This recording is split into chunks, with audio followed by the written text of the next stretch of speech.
Thank you for watching Conscious Consumer Network. The live stream broadcast is free to view. You can pause and rewind live broadcasts to catch up, or view shows at a later date by accessing our free archives of all shows.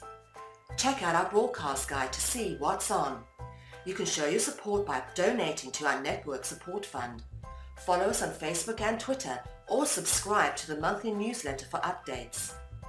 We thank you for supporting free and independent media.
This is For the Love of Learning, Voices of the Alternative Education Movement. Be inspired by the voices of visionaries, changemakers, and ordinary, extraordinary people who do what they do, all for the love of learning.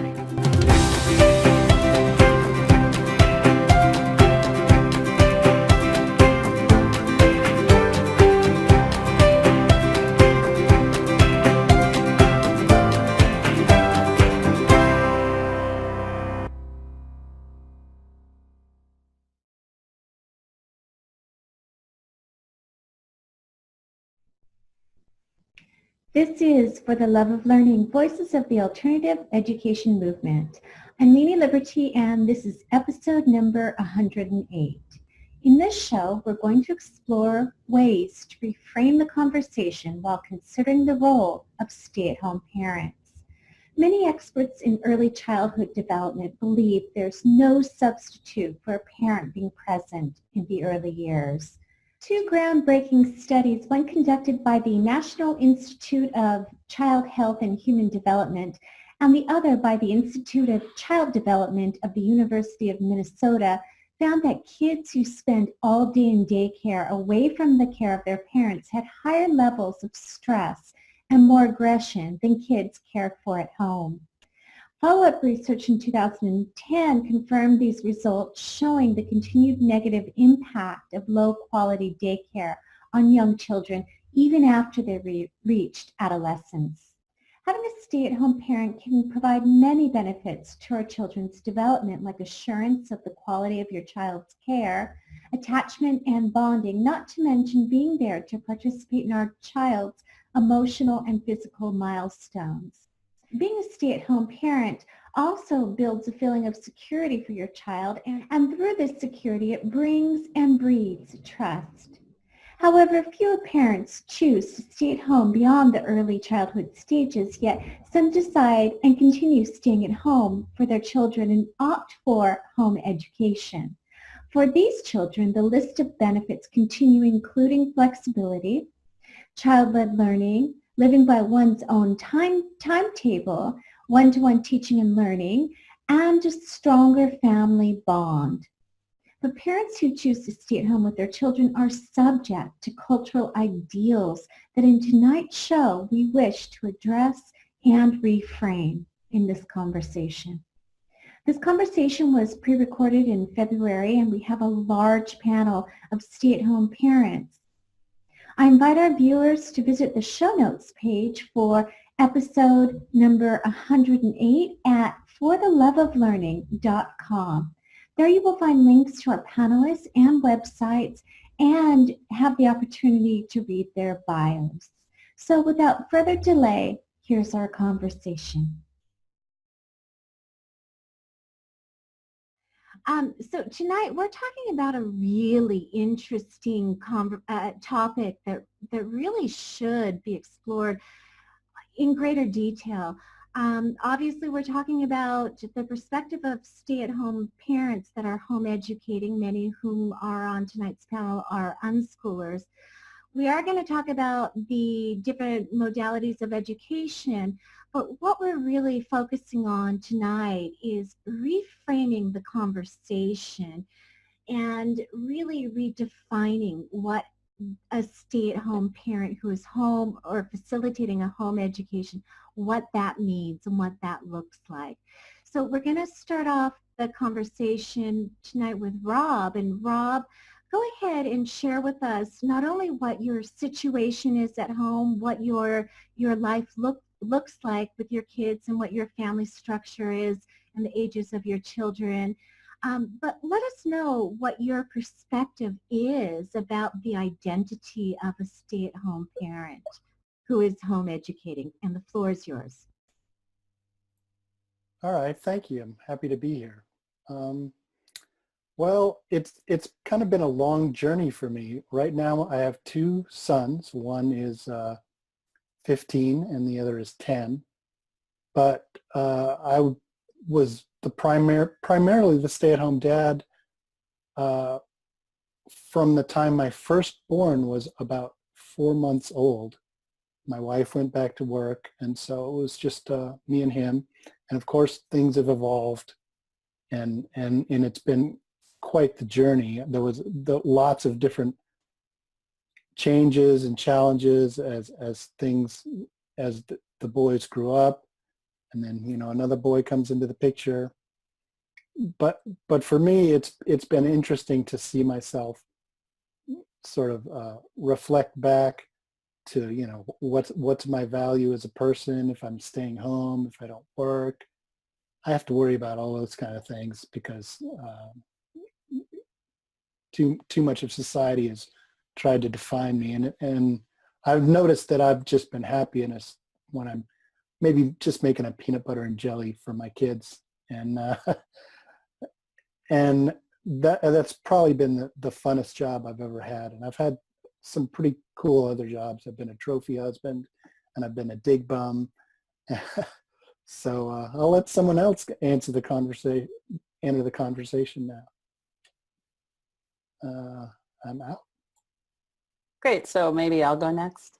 My name is Terry, and I have 3 kids. I happen to be a mom of twins, so I never knew what it was like to only have one, which was somewhat of a rude awakening for my husband and I early on.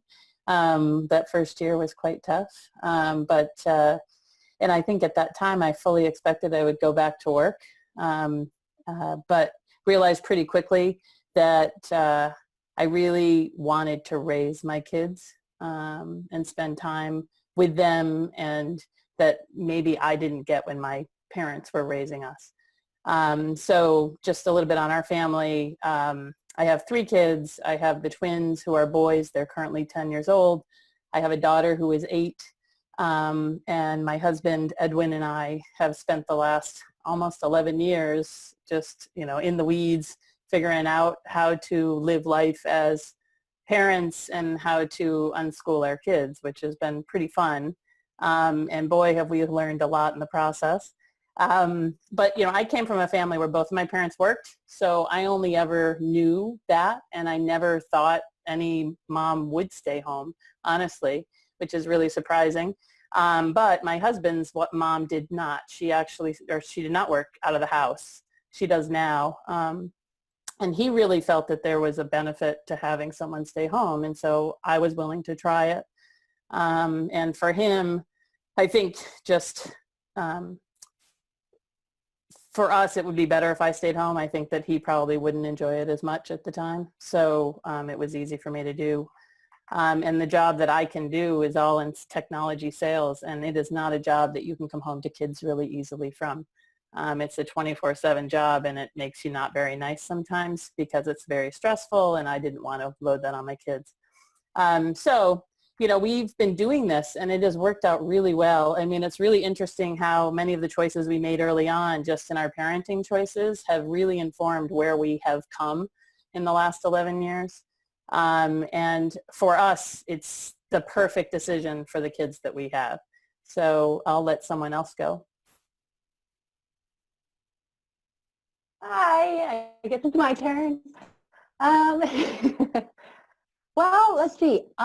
When we first had kids, it was very conventional. I had graduated from university. I had an engineering degree. I had my job with that. Went through that 2-year program to get my professional designation, had children. It was a very typical path for us. And here in Canada, we get almost a year for parental leave. So I stayed home the full time that I could with those and went back to work because, that was kind of what you did. And I think it was, I guess my eldest, I have 3 kids. They are now 24, 22, and 19. Way back then, when I was working, there was 2 kids in school, and then I had my youngest, and I was just finding it very stressful. I got to a point, I guess, so what my eldest was in grade 3, where I realized I couldn't give all that I wanted to work and to being a parent. And as you were talking about, Rob, it was really a few months of soul searching and figuring out what was the value that I wanted to have. I guess myself and for as a parent, and what is a job, what is valuable to me, and really digging into society's view of success and what is going to be important, and how was I going to value myself as a stay-at-home parent if I decided to quit work and stay home. So I worked through all that and really felt that being home was important to me. At this time, I didn't even know about homeschooling. Like, I thought kids had to go to school anyway. But I decided that I really wanted to stay home. I actually, I convinced work to let me have a leave of absence for a year. So that if things didn't work out, it was, take a step and try it. Take a step and try it every time we wanted to try something new. And so I managed to convince them to give me a leave, because I told them I was going to leave anyway, but this way there's a possibility I'll come back. And I took that and stayed home with the kids, and I did that in the summer, and then they went back to school in the fall, but we're trying to work through all that. By the middle of winter, I heard about homeschooling, and by March break, they were all home. So that's kind of how we ended up there, and it's been completely awesome. As Terry was talking about, I mean, staying home was awesome, and then realizing that they could stay home with me was incredible, and it has just been a wonderful time since. Hi, I'm Sophie, and I mean, I suppose when we first became parents, really, I just found that I had a baby there in front of me, and I just saw my responsibility to live with this new baby and to see how we could get to know each other and get along together. And I think for me, it was really normal to consider that would be one or either parent being at home with the baby. My mum was at home with us when we were growing up, so it wasn't an unusual thing to me to have someone be at home with the baby that was a parent. But I guess my experience, started to feel a bit unusual when we got to the 12-month point, and all the mums that I'd met and knew living in London at the time all disappeared back to work, apart from me and a few other random mums that were still around. But I just straight away felt as though I was in a minority group, really, at that point at 12 months.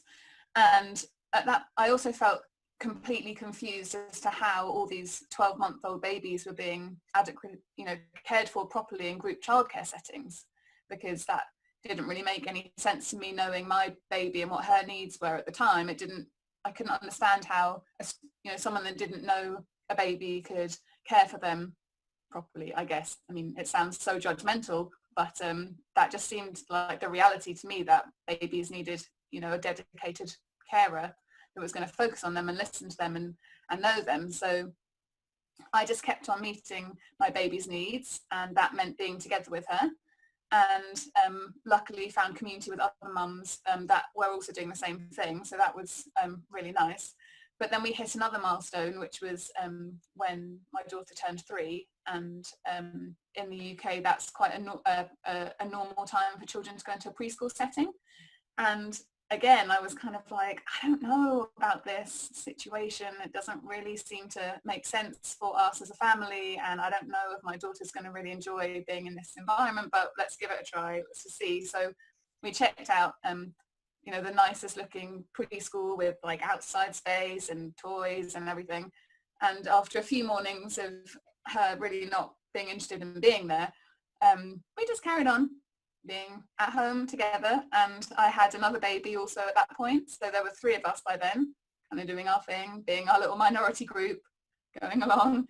And then we came to the school thing, and again I was like, I don't really know if this whole school thing is going to work with what I see happening with my daughter learning and growing and stuff. This doesn't really make sense to me that this is going to be a good option, but let's try it. Everyone's doing it. We'll go and check it out. So we, signed up for school, and she did, I think, 3 hours across 3 mornings. And I was like, no, this isn't going to be right for us. It's not going to work. So then our minority group became like a micro group, because really everyone then disappeared in school. And that's when I realized that we had to really start building. So we started to, I personally started to really work at raising awareness of learning without school in our local community, and writing articles and just sharing in local Facebook groups about alternatives to school.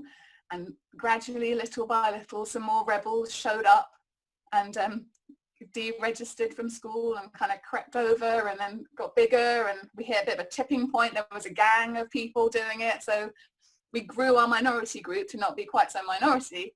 And that's where we are now, really. So my eldest is 6 and my youngest is 3.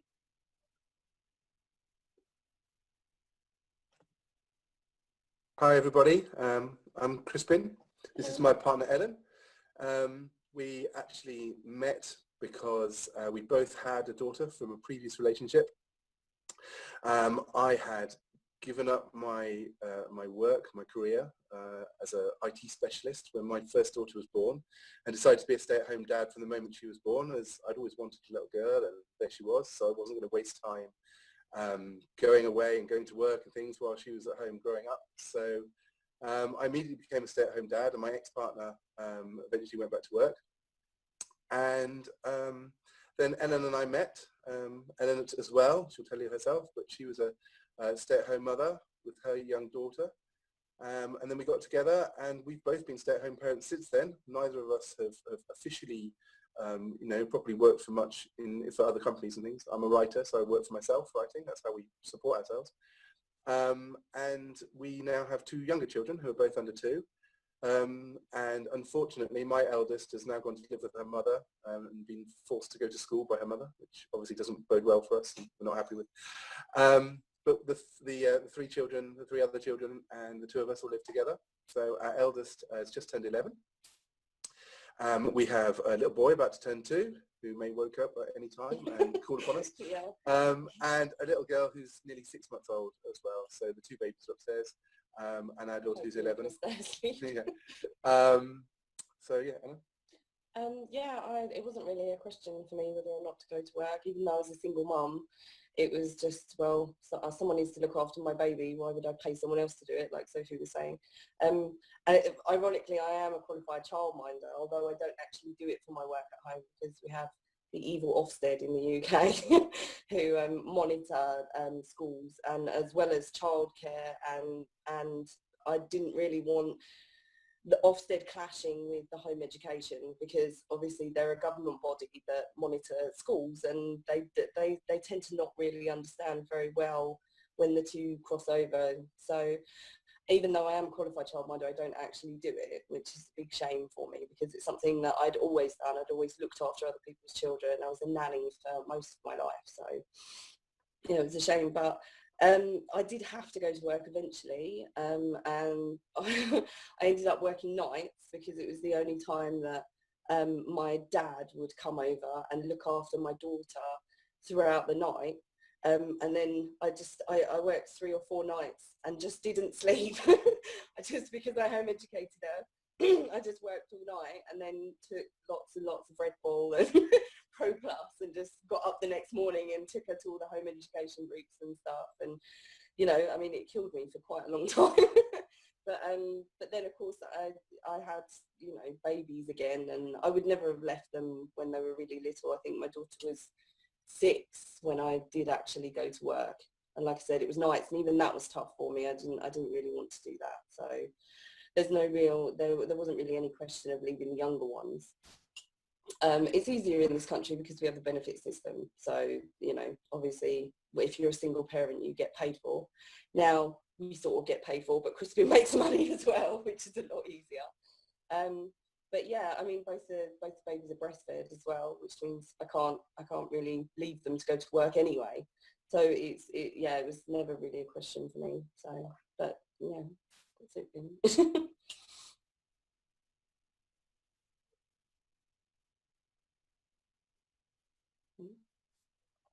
Yeah, just I've got 2 daughters. I wasn't sure whether you had to. Lily is 10 years and Rosa is 5 years. And I was always, before having children, I was really career driven, and I didn't even think I was going to have children. And I was really focused, and I did a psychology degree for 3 years, and then thought I really want to go on to do clinical psychology. So I focused on that, and that involved doing voluntary work, and there was for a couple of years before getting onto the doctorate training. And so my mind and my life was really filled with you know, my career, and I was really passionate about it, and I really loved it and enjoyed it. And after I did my doctorate in 2003, I then went on to do like a further training in child and family psychotherapy, and I just embarked on that. And part of the training involved observing children and families at home, like on a weekly basis for 2 to 3 years. I was doing that. And during that time, I was really looking at the relationships between mum and baby, and how much they depended on each other, and was learning about attachment. And I was also observing children in nurseries and in preschools. And it just really, I was aware of the mismatch between the children's needs and the environments that they were in a group care setting. And even though at that point I wasn't really thinking about children, not consciously anyway, I was becoming more and more aware of, you know, of attachment needs and emotional side of, you know, emotional development. And then it was a result of doing the course, the observation course, that I actually started to feel that I'd actually like to have children of my own, which was quite a big change for me. But then that brought up lots of conflict, sort of thinking, well, if I want children of my own, I can't see myself putting them in childcare, because that didn't really fit with my, you know, what I'd been observing. I knew I'd want to care for them myself, because like Sophie was saying, I just knew that they needed that sort of individual sort of relationship. They needed someone to be responsive to them, to know them really well in order to meet their needs. And I knew from my experience that wouldn't happen if anyone else was really caring for the babies other than me and their dad, John. So that's how I came to make the decision, before actually even getting pregnant, that I was going to stay at home and look after them. And it was, as Robert described in the beginning, that was quite, I did a lot of soul searching. I was about 33, 34 at the time. And I just thought, well, if I take this time out, I know it's not just going to be a year, you know, like statutory leave. It's going to be longer than this. It's going to be the next sort of 5-10 years, maybe longer of my life that I'm going to be at home with the children, because, you know, I thought I probably would like more than one child. So I had to sort of reevaluate what, you know, how my life was going to pan out. But I knew that I did really want children, and I knew that I would be, you know, like I would regret it if I didn't take that time out. And so, yeah, it was just sort of like reevaluating my priorities really, and putting my career at that point aside, thinking that hopefully I can pick that up again in the future in a different form or in a different way. But this is what I want now in my life. And so that's how I came to decide, you know, with my husband as well, you know, we sort of decided that we were going to start a family. And that's at the point where I sort of, when I got pregnant, and I was really happy. Even though it was quite painful leaving my career behind, because I did actually enjoy it, and I did get a lot out of it. But at that point, children were more important. So that's the sort of the story from then on. I just wanted to sort of echo what a few people on the panel have said. When I think back to when my children were born, and when they were really small, they're just so important. Nothing could be more important at that time. And I certainly know I'll never regret, you know, the time that I spent with my sons as they're really young, because, you know, I would never get that opportunity with my own children ever again. It's a fleeting moment. And that time is really precious to me, and it really strongly anchored the relationship I have now with my teenage son and my 10-year-old. Particularly maybe the 5-year gap between kids also seemed to make that time even more special, because there was years of lots of one-on-one time. It's not something you're going to regret, you know, no matter how much money you might be making. You'll just never have that opportunity again. Your most valuable resource is time. So I just wanted to say that. Hi.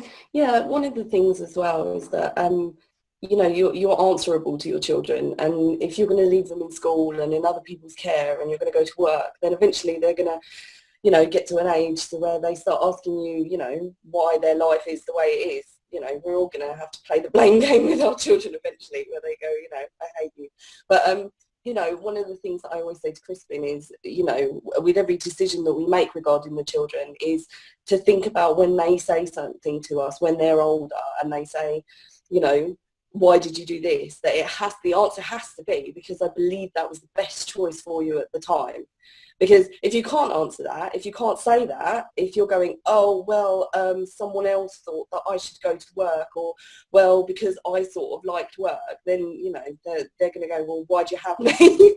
You know, so it's not, you know, they're really important to you, but you're also really important to them.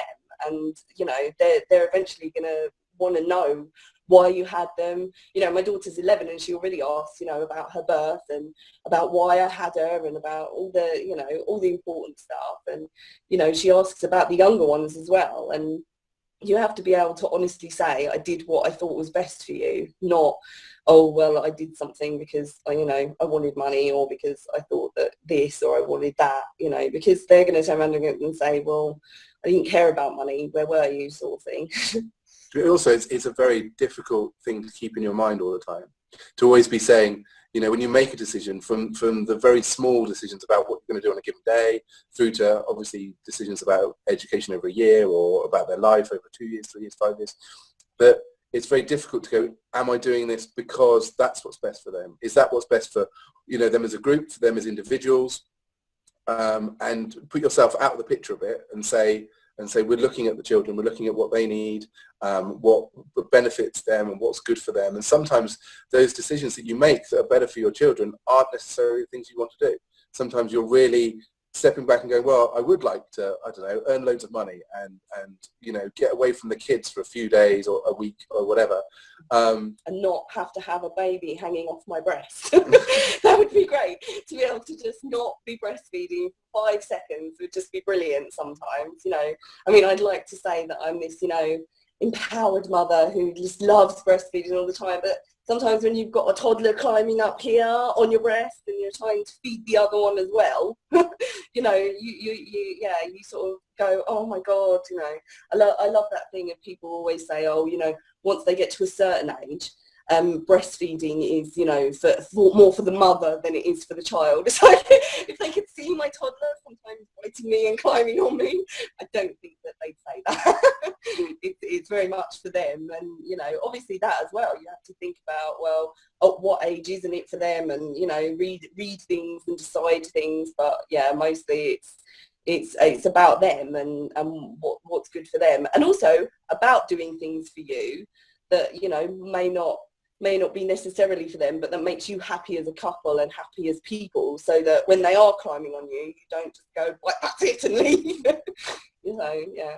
Hey, I just wanted to pick up on what Ellen was saying, actually. She mentioned it earlier, and just again then about breastfeeding. And once I sort of made the decision to stay at home, and I was breastfeeding my first daughter, Lily, when it got to around the age when some of the other children were going off to sort of like nursery and preschool, she was still breastfeeding, and it would have been really difficult to sort of like you know, interrupt that, really. And I know she wouldn't have wanted to because we had the attachment, but breastfeeding was a really important, it enabled us to continue breastfeeding as well, my being at home. And I know some mums do go to work and they breastfeed at the same time, and they can do that really well. But it was certainly sort of like an important factor in me sort of being at home, and it enabled us to continue with sort of like a seamless sort of transition and not go on to school but stay at home. And I know that Paula Rotherham, she's a UK clinical psychologist or developmental psychologist. She did some work with home educating families, and she found that actually that was an important factor in their decision to home educate, was their ability to continue to breastfeed their children, not just the first few years, but, you know, on as the children got older. And so I think it's been really important, and both Lily and Rosa have sort of been able to continue to breastfeed and been able to continue to sort of like nurture that relationship that would have probably been harder if they'd have gone to school and if I hadn't been at home. I just thought I would pop in from when Ellen was talking about feeling happy and when happiness as a mindset, really, because that was one of the things that was catching me when I was at work, you know, and the kids were at school. That was one of the big questions for myself. It was, you know, this isn't working because I'm not happy. I am not, you know, happy at work because I'm worried about other things. I'm not happy when I'm with the kids because I'm worried about work or whatever. And that was really a big realization for me, and to just really a big clue that something needed to change, right? And when I thought about it, I definitely thought, you know what, I am most happy with the kids, and that is where I would like to be. Yet there's that whole, you know, conventional view of, well, what are people going to think of me if I like quit work? You know, and I can't, when you introduce yourself and everybody says, what do you do? What do you do? And I can just say, I'm an engineer, and, you know, the conversation goes on, and it's so easy.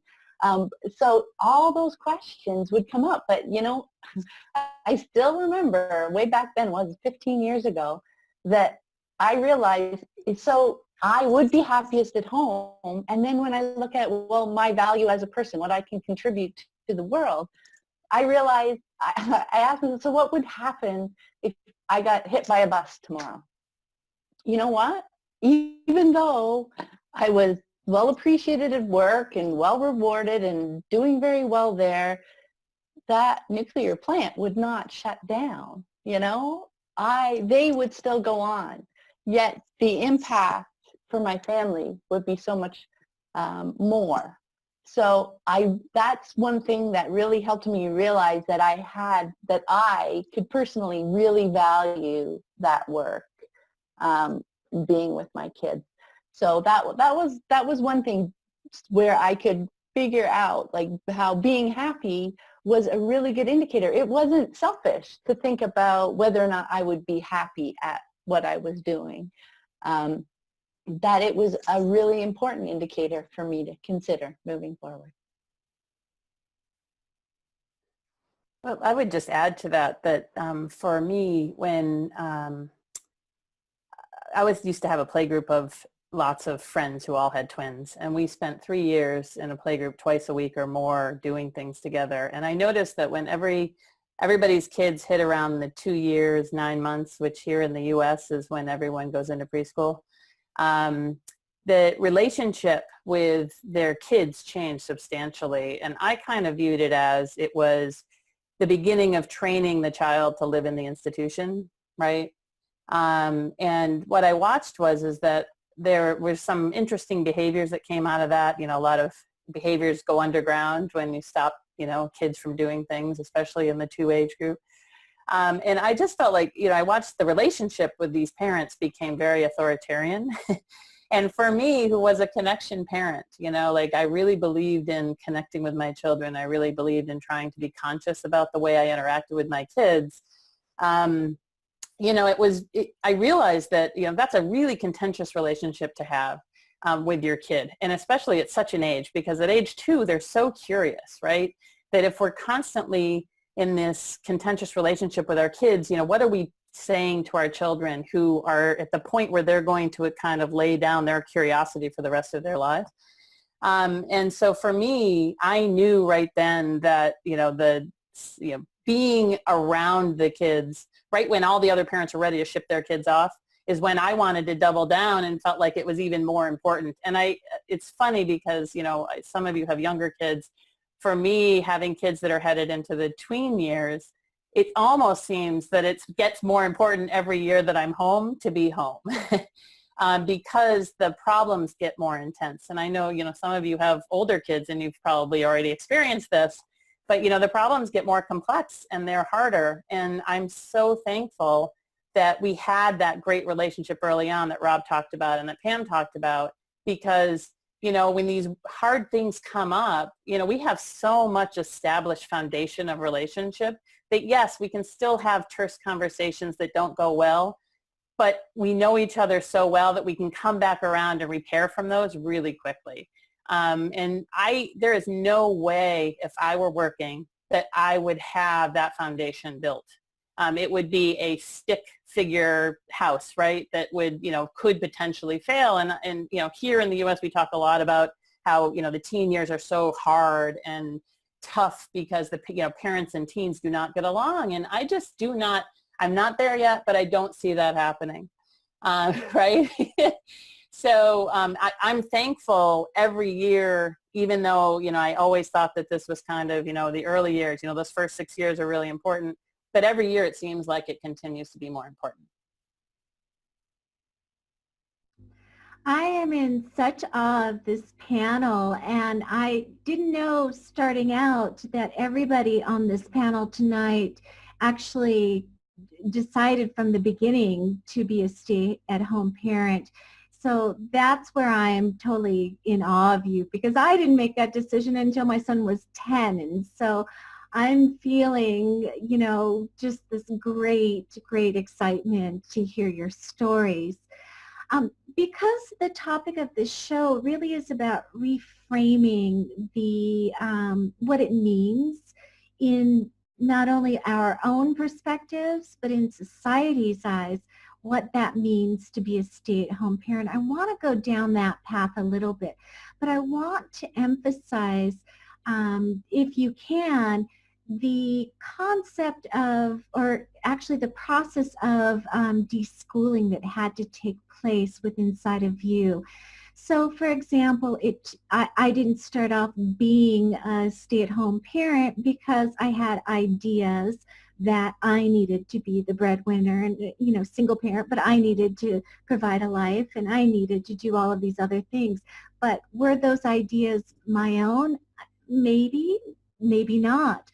I just know that it took me a lot of time after I made the decision not to be that person anymore and to be a stay-at-home parent, to stop the self-talk that said, but wait a minute, your value, your identity is shifting and it's not respected by society anymore. So anyway, that's a little bit about my process, and that's what I'm really asking this panel to dive into, maybe the deschooling processes that they went through. So I'm going to open that up to the panel, and anybody who wants to take that. So maybe I can just quickly jump in, so for me, the deschooling process really, I stopped working a couple years before I had kids, and I also have the benefit of being an older parent. So I didn't become a parent until I was 39. I think there's huge advantages to that in terms of the confidence of being able to take on the next part of your life, because I did have a very successful career that I chose to step away from, because I think for me, it was a very stressful career, and it had health implications over years of living in stress that I was willing to step away from and just find something else. But I think when I kind of chuckle because I kind of applied the same level of fervor to the way that I attacked new jobs to becoming a parent. I read everything. I mean, I was so well versed in being a parent. I read everything from John Bowlby. I just knew attachment theory. I knew conscious parenting. I knew connection parenting. And the funny part is no matter how much you read and how much you prepare yourself, the kids you have teach you more than anything, right? I mean, they are your guides for the whole thing.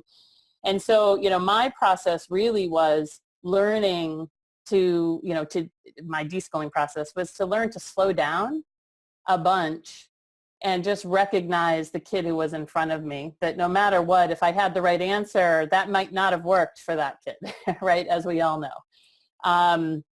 And to kind of say, you know what, you can know everything about all of this stuff, but, every day we bring our own attitudes and personality to the play, and our kids bring their own attitudes and personalities to play. And what I always say from this whole process is that, I have learned to be a better person because of my being at home with my kids.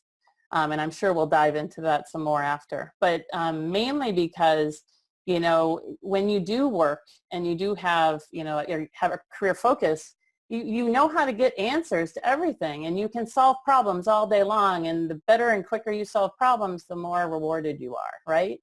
In the parenting world, it's kind of not like that at all. And so, like for me, a lot of my deschooling was recognizing that even if I knew what the problem was, I had to sometimes let my kids come around to telling me. And I couldn't always be solving it in advance. And I know Robin's probably laughing because this is something Teresa talks about in her book as well. So I'll let somebody else dive in, but maybe that starts a thread. Thanks. I was just thinking about how my deschooling started really after having my first daughter, and I think the truth is that reality actually triggered it, because my impression is that as a society we really dehumanize babies, and we have this idea that personhood starts when you're 18 years old. And so the way that we're age segregated through our schooling is that you're kind of trying to escape that lowest social place of being a baby and progressing up through the ladder. Every school year you go through, you get a little bit closer to the chance to self-actualize and be an actual person when you're 18 years old. So I think my own lived experience as a child was that, babies aren't really real people. They're just things. They can't really do anything. They're kind of pointless, and actually I become more valuable as I get older, and the further I get away from being a baby, the better, basically. And so to me that feels as though there's this stigma which is attached to just being in proximity to babies. And I think so my deschooling in a way was that, by having a baby and facing the reality that actually that I'd learned that babies weren't really people was completely bogus. And actually right in front of me, I had a full person, ready for the world, and really as worthy of being respected and listened to as anyone else, that then caused me to have to rethink the whole way that I was going to be, you know, like what's my identity then as a parent if all of a sudden my baby is actually a person and not just a thing that I like, you know, put somewhere or deal with, you know. And so my response to that really was just observation, and trying to connect and looking to try and learn as I went along and see, well, wow, like that's actually how that developmental stage is reached. You know, it's so much more about what the baby and the child is doing intrinsically and how they're relating to the world around them, rather than what an adult is doing to them or is, you know, directly instructing them to do. So, you know, for me, that deschooling just led that process of unpicking everything I thought I knew about human development and learning and growth by just observing and being with a human from the get-go, you know, as soon as they were born, where that's just like a rabbit hole. Because once you start to go down it, you have to question everything, because all of our systems and all of our institutions are established on this false idea that people aren't people from when they're born, they just become a person like down the line when they're 18 years old. And so, you know, that all of a sudden all of those systems and opportunities become really incompatible with what you're experiencing as a parent and what you're seeing that you're, you know, about the personhood of your own child. And yeah, I mean, that's my experience really, I guess. You know, you start unpicking it from the beginning when they're born, and then it leads you here, basically. I was just thinking about how the kind of mixture of being a stay-at-home parent and home educating your children go together. As we've been talking about, society, you know, looks on you and says, right, you know, like Sophie was saying, you get to 18, you go to work, you know, you separate yourself. And also sort of says, right, staying at home, so sorry, you go to work, that's what you do as a person. And your children then, when you have children, obviously you farm them off out to school, and that's what they do as people, and that's how society goes on. And once you start looking at yourself and your children, even from when they're very young, you know, they've been born, and you look at them and you go, I want to spend time with this person. I want to, you know, be there, grow with them, watch them develop, watch them learn things.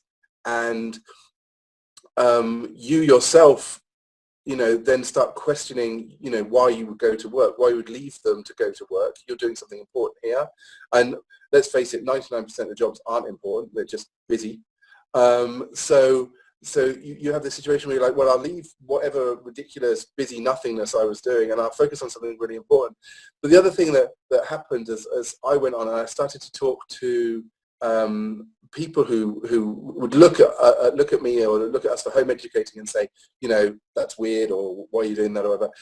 I always looked at it as a privilege, which is that I have the privilege to be able to stay at home, and my children have the privilege to be able to be home educated. It's not a fallback position, it's the primary position. It's like, this is the best thing we can do. The best thing we can do is stay at home. The best thing we can do is educate our children ourselves. The best thing we can do is learn who each other is and grow together and be a family together and you know, be people together and experience the world and experience things, you know, together and learning together and all the rest of it without being put into any boxes. And it's sad in a way for everybody else who doesn't get to do that. I don't, you know, denigrate anybody if they do go to work, if they do choose to go that route, or if they do send their children to school, but I do feel sad for them. Yeah, when Lainey said that she didn't start until, you know, her son was 10, my response was, oh, that's such a shame for you. You know, for me, I understood that I was always going to be at home with my children. And ironically, from being a nanny and a childminder, because I saw how important I was to those children. I saw how important my role was. And I also saw how sometimes their parents didn't understand them as well because they weren't around. And it's not because, you know, they didn't love their children and they weren't, you know, connected to their children. But I mean, for example, I was the nanny for an American lady who was from Georgia. And I went round there one day, like the next day after working, to speak to her and to look after the little girl. And she was like, oh, did you know that Zoe can say Eeyore? And I was like, oh, yeah, she does. She says Eeyore, yeah. And she was like, and she said it really clearly, this little girl. She said Eeyore. And then she went over to her mother with a book and gave it to her mother and said, ER. And her mother was like, there you go. She said Eeyore. And I said, no, that's not Eeyore, that's ER, because I'm from South London. And instead of saying, here you go, I went ER. So this little girl whose parents were from Georgia and, you know, very sort of well-spoken Southern Americans, suddenly had this little girl running around going, ER, ER, in a South London common accent. And I just thought, you know, as much as it's lovely for children to learn from other people, I don't want to not know what my child is saying, because that, you know, that's almost embarrassing for someone else to go, actually, no, they're saying this, because, you know, they've learned to be common from me. So I stopped doing it after that. But I always knew that I'd stay at home with them. And with the home education, I wasn't really sure what I was going to do with that. I liked the idea of home educating, and I didn't want to send my child to school when she was really young. I was always going to send her when she was 7. And then I started home educating and she got 7 and I went, why would I do that now? I've seen that this is happening and this is really great. Why would I change that and send her to school now? So I was lucky because she's never been to school. None of our kids have ever been to school. So it's one of those things where I was lucky that it wasn't the other way around, that I didn't have to, you know, gradually learn that from school and have that negative experience. I was glad that I managed to opt out of the negative experience and just know from the start that it was great. She did go to preschool for a brief period, but that's because I went to view a preschool with a friend and she went, I want to come here. And she ended up going there for a couple of mornings. So yeah, but that was a mistake, and that made us realise as well that she should be, you know, doing other things. But as well with the breastfeeding, I took her to mother and toddler groups and to other things, and because she was a toddler breastfeeding, I found that a lot of people were a little bit judgmental of that. But then as soon as I went to a home education group, everyone's breastfeeding toddlers, everyone's breastfeeding, nobody's being judgmental or putting blankets over their baby's face and, you know, trying to hide. And, you know, it became so natural to me. And now that, you know, I've got the other 2 and I'm now breastfeeding again, and, you know, it's just natural to me. But then I still met a mother the other day that said that she thought it was brave for us to breastfeed in public and that she always went in the toilet. And it was, you know, it's really sad because you surround yourself. I like the fact that with home education, I surrounded myself with neutrally minded people who, you know, I think that it's a love of being with your children, a love of teaching them and wanting them to, you know, be happy and learn. And, you know, I mean, don't get me wrong, I want them to learn a work ethic, but I want them to understand that, you know, that it's about doing what you want to do. And I don't want to leave them in order to go to work. So therefore, you know, teaching them a work ethic is going, well, you do what you want when you work. You don't do something you don't want to do. You know, do a job you love. And I am doing a job I love. I'm being a mum. So, yeah. I just wanted to pick up a bit on what Sophie and Ellen were saying, and which links in with the de-schooling aspect. I think as a society we don't really recognise the importance of attachment and the emotional bonds that exist between parents and their children. And I think that a lot of harmful sort of practices where parents and children are separated from an early age. And it feels like when I was observing in nurseries, I could see the physical pain, you know, like an emotional pain that children were in by being sort of forced to separate early, you know, leaving their parent, and they would be crying and the parent would perhaps be encouraged to leave, you know, like that, you know, they would be told, oh, the child will be fine after you've gone, they're always fine, you know, when you go. But that, my experience was that the children were wandering around looking for an attachment figure, and often because there isn't many adults in those settings, there's more children, there wasn't always someone available. And so I think part of my de-schooling process was sort of seeing how you need to place the child first before, you know, and to think about the kinds of environments and relationships that we put them in. It took me right back to when I started school myself at 4, because I was born in August, so I had to go when I was a bit younger.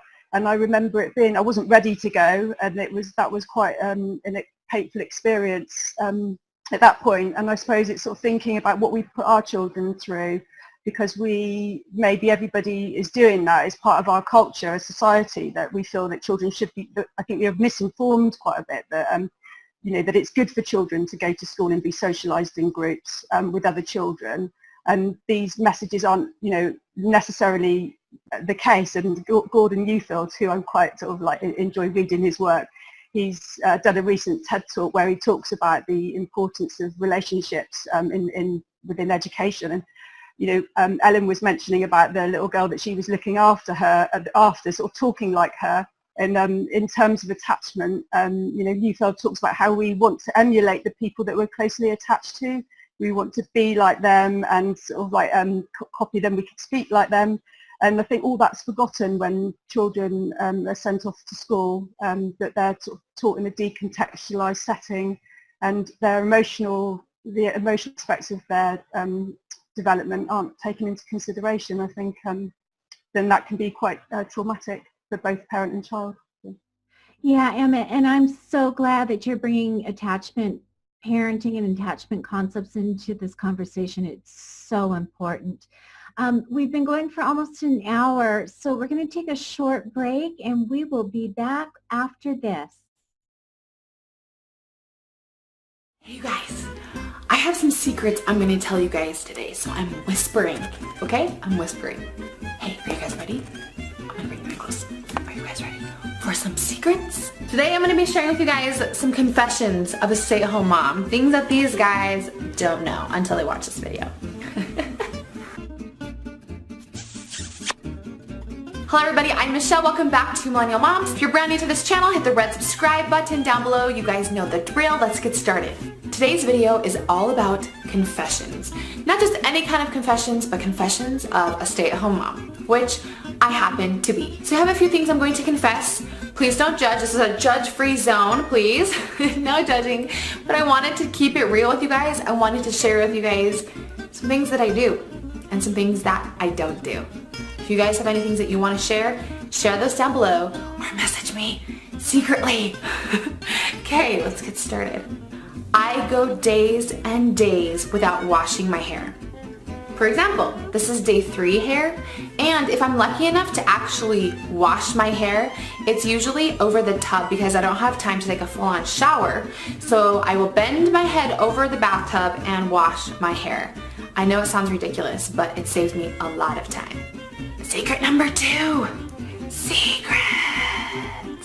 I usually hide treats on the upper shelves of my pantry so my kids cannot reach them, and they are mine and mine only, and I usually like to eat them in the pantry as well. I drink way too much caffeine, way too much soda than I want to admit. But I drink a lot of it and it keeps me going, it keeps me alive. If I find something that I like a shirt or a dress or an outfit, I will wear it over and over and over again because I never see anybody on a day-to-day basis, so nobody will ever know how often I am wearing it.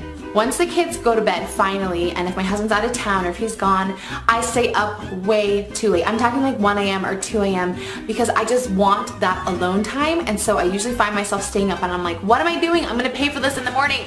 So usually I don't just have 1 load of laundry to fold, I have 4 or 5 loads of laundry at any given time. So usually during nap time, I will turn on one of my guilty pleasure shows. I'm talking Bachelor in Paradise or Keeping Up with the Kardashians, and I will fold my laundry. Sometimes if I go to Target and I go a little bit too far and I bought a little too much, I will just leave it in my van so my husband doesn't see it, but he always finds it, and I always have to explain it to him, but that's what I do. My last confession, my last secret is that I have no idea what I am doing. And the whole purpose of this video, you guys, is to let you know that it's okay to be real. It's okay to not be perfect. It's okay to have secrets because we are all human. Nobody is perfect at anything. So I wanted to share with you guys that video. I hope you guys found it fun. If you want to see yesterday's video, click right here. And if you want to see any of my videos over on Michelle Pearson, they're all mommy related, all millennial mom related as well. Click right here. My kids are being crazy. And then down here, you can click to subscribe. So we will see you guys in my next video. Bye! Welcome back, and I hope you enjoyed that break. We're going to continue the conversation about deschooling, and Rob would like to go ahead and share a little bit about his experience. So Rob, the floor is yours. Hi again. Well, mainly what I wanted to say was on the idea of deschooling, I kind of gravitated to that term now. I don't know what I would have called it years ago, but I'll just tell you a little bit about myself. I grew up in a typical Air Force family, and I'm in school probably in North Dakota up in Bismarck, and it's really cold. And I'm supposed to be doing multiplication tables. But instead, I'm the kid who's standing on my head in the back of the class. I don't want to learn multiplication tables. I know everybody's going to have, this is, 1969, 1970, and I know everybody's going to have a computer in a few years in their pocket. It didn't happen quite as fast as I thought. Anyway. So the school calls with my dad, and my dad says, "Are his toes pointed?" And I think, I just come from a family that was sort of meant to gravitate towards, learning more on a one-on-one situation and not with a bunch of other kids. And I remember Martel, he was an only child for 5 years. And he was very comfortable around adults, and all kinds of interesting adults were in his life, from the neighbors and the people at the University of Texas where he was growing up. He always found himself very comfortable, one-on-one with somebody. And it seems to have continued. He's always been comfortable that way. Grayson is more thrown into a larger kid mix because he's had more exposure to that. But I don't know, it seems like deschooling seemed like a very natural evolution, and the whole idea of unschooling. I know I would have thrived in that situation. I imagine both my mother and father would have thrived in those situations. So that's all I really had to say about that. I will go to the point where to talk about deschooling itself, how amazing that process was for me, how much I loved it. When Emma was talking about attachment parenting, I didn't know that phrase, and Terry said she'd read all those books, and that was awesome. I hadn't, but later on, when I started learning about them and hearing the phrases, I realized what I was doing. I was always the weird parent, the one who was spoiling my kids, and why don't you leave the kids with me so you can get your housework done and everything. And I was like, no, thank you, no, thank you. I had no idea about questioning the work and the school framework, but outside that framework, I was always still very connected with them. I worked a lot with the schools and their teachers, so that their relationship was better. And it was just so awesome. Once I was ready to question work and stay home, and then soon enough discovered that homeschooling was a thing, that they didn't legally have to go to this building. And I was like, holy crap. So home they came. And then it was just aha moment after aha moment as I started slowing down and getting to spend all this extra time with them, and just getting to know them on a deeper level and watching them learn. And so much of that conventional wisdom about parenting, about childhood, about learning, we're all up for grabs now. And it was just so, I kind of remember that first year was very much of a cocoon phase. I later looked at the hero's journey and, the belly of the whale phase, and I realized we spent a year in the basement, just like hanging out, playing their games. And because I was just surrounding myself with all this information about unschooling, hearing different answers to these questions that I was asking myself. I was hearing different answers that I'd never heard before. And then I was looking at my kids and I was seeing that in action. And like, I'm getting goosebumps now because it was just such a fun time. And it continued that Terry's point about about how it's important even at older ages. Like, so Delaney, my eldest, was almost 10 when he left school too. So there's one other person, hi. But yeah, I mean, it's very different, but the connection and the importance of that relationship through the early preteen years, through the teen years, into young adult years, I mean, having that time to be able to slow down. I was having a conversation with my husband the other day, and I was talking about how it's so important just to have those quiet moments, because then conversation can flow. You know, when you're just, even when you're doing things everybody likes, but you're going from this thing to this thing to this thing, and there's no quiet moments just for things to percolate, for people to think, you know, that's when conversations can start to flow and connections, and this thing can come up and this thing can come up, and you can see their mind in action, and just everybody can just focus and have fun with that conversation. There's so much learning, and there is, you go from, you know, facts and how things work when they're younger to much more nuanced conversations about, you know, relationships and learning in general. And, you know, it's really, really fun to spend that time with them. So I was going to just quickly mention something. Just to what Pam was saying, I had my sons in school for the first 2 years, so kindergarten and first grade. And I spent a lot of time trying to teach the teachers how to connection parent. And I think that's when I realized that this was not going to work for us, right? You know, when the teacher was saying, he's hiding under the desk and I need him not to do that. And I said, well, what were you doing 2 minutes before him hiding under the desk, right? You know, to kind of, so that's all I wanted to say. But I realized pretty quickly that, you know, the world was not going to act like I acted, right? And that my kids were so shell-shocked by being treated in that authoritarian, I think Emma kind of alluded to some of this and Sophie alluded to it, but that authoritarian way of, you know, top down, kids have no value or no real agency. And I didn't understand that because my kids have been brought up with agency. So how do you then throw them into this shark pit where they no longer have a say to even go to the bathroom when they have to or whatever?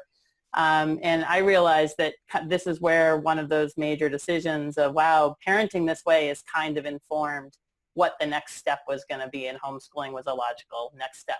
Yeah, I mean, my daughter, when she went to preschool, I did come across some of this. And I mean, Emma said about that thing of people, you know, having their children just screaming, like, and the preschool teachers always said the same thing, just leave them, they'll be fine 5 minutes after you leave.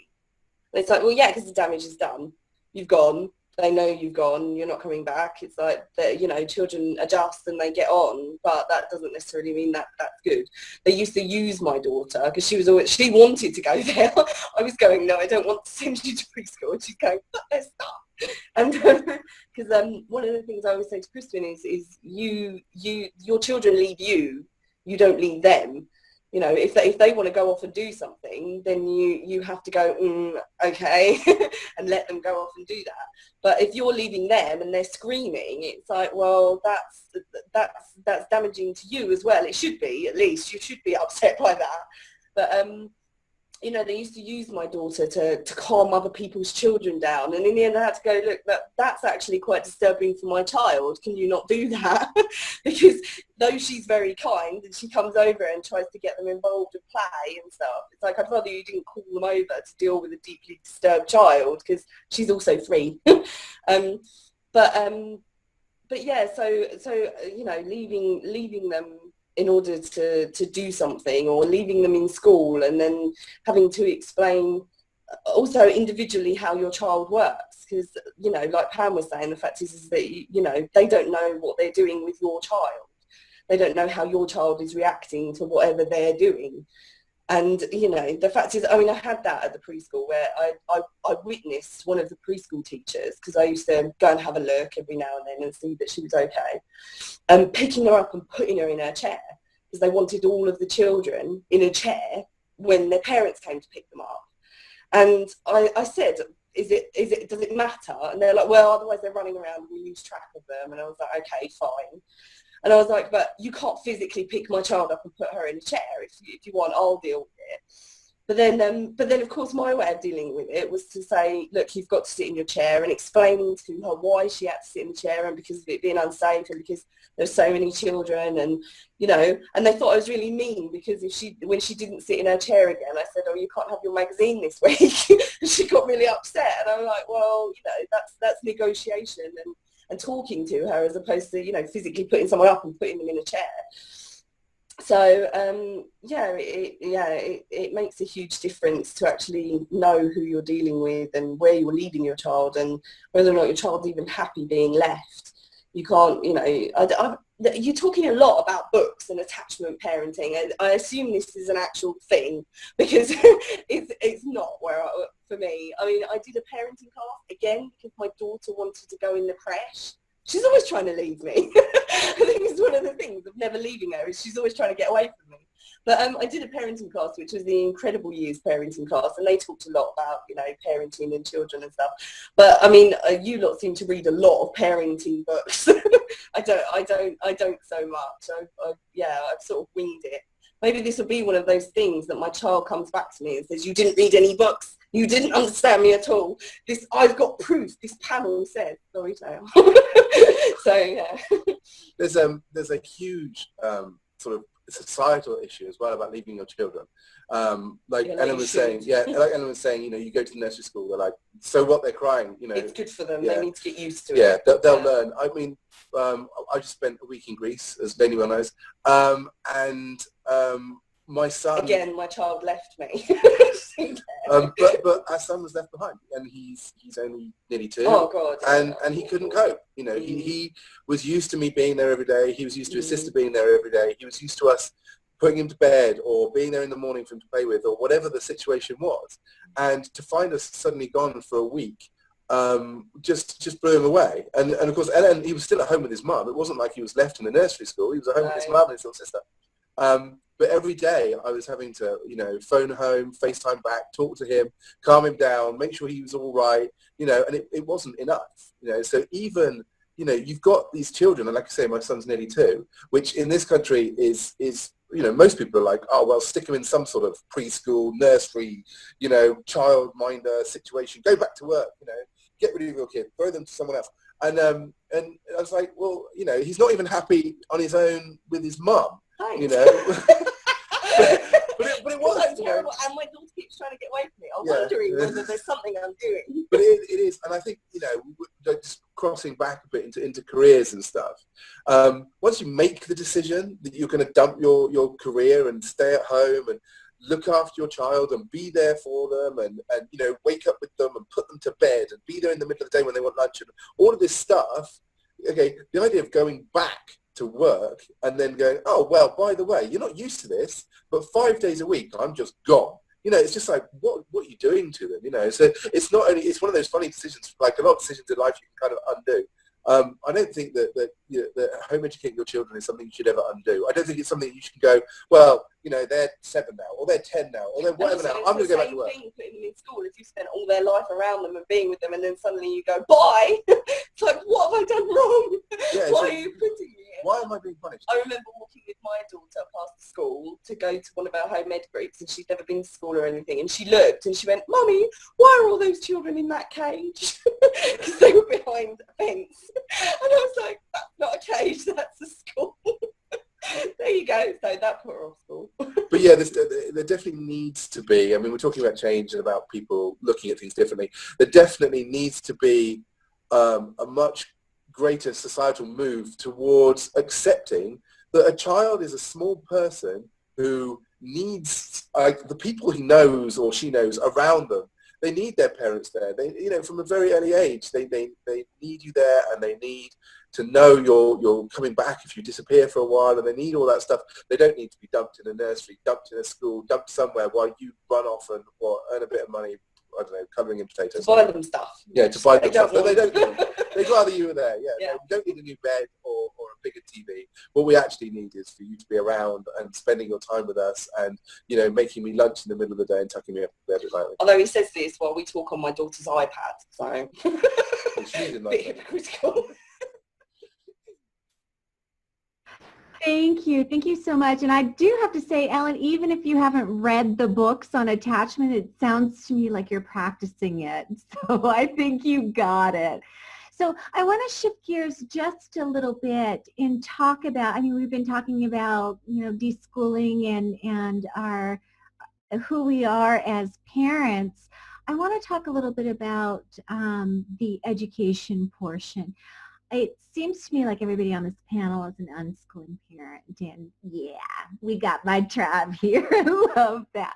So I want to talk or ask at least everybody on this panel. I think it was Terry and Pam have talked a little bit about how it's natural to be an unschooling parent and then have that actually seamlessly just moves into unschooling. But I want to explore a little deeper what the education and the learning and the facilitation portion looks like. And so I'd like to actually hand the floor over to Sophie first to share with us her thoughts on the education. So my family has quite an interesting situation in that my husband's actually a teacher in a mainstream secondary school, and my mum also is a former teacher from a mainstream school, and lots of other members of my family are also teachers. So we have a really demystified understanding of what life is like in school and how the education system works from the inside out, which I think definitely helped us to make a confident choice to do our learning elsewhere, basically. And I mean, to put it simply, we've, with both of the children, just appreciate their own individuality and the fact that, like with all of their developmental milestones, they've come at their own pace and in their own way. And both of my children are quite different from each other, and they've grown and learned and developed in their own unique way, really.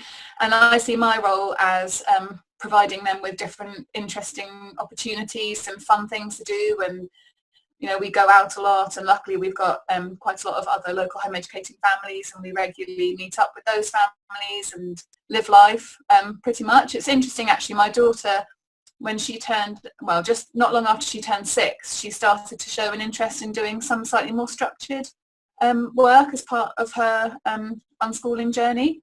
And so we've been facilitating that. She asks now for doing like practice for writing letters, and she wants for me to spell out a word, and then she tries to write it and then guess what the word is. And but they're all her own created games, and aren't, you know, it's coming from intrinsic motivation on her behalf and a desire to want to become competent in various skills, as opposed to me instructing or you know, expecting her to do anything in particular. I'm happy for her to do anything at all that she wants and is interesting to her. So and then with my son, he's only 3, so we're just flowing with what he likes doing as well. And that's, I mean, it sounds like really simple. I do think actually there's been some interesting stuff going around on social media in the UK at the moment, all about phonics and reading and how children learn to read in school, and how hard it is to try and teach children how to read. And every time I see one of these memes coming up, I'm like, it doesn't have to be that hard.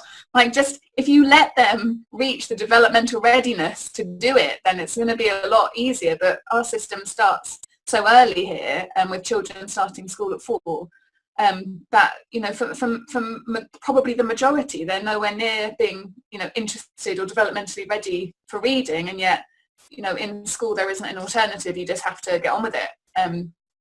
So yeah, I guess that's kind of what we do. We just flow and relax and trust that everything will unfold. We don't have any preconceived ideas about a specific age or time when a particular bit of knowledge or skill will be acquired. I'm very relaxed about the idea that happens over the course of time, and that's not an issue for me at all, which is very contrary to how it works within schooling. As we know, there's very prescribed and specific points at which children are assessed for each of their skills, as they go through, which are, pretty much, as far as I can tell, arbitrarily determined.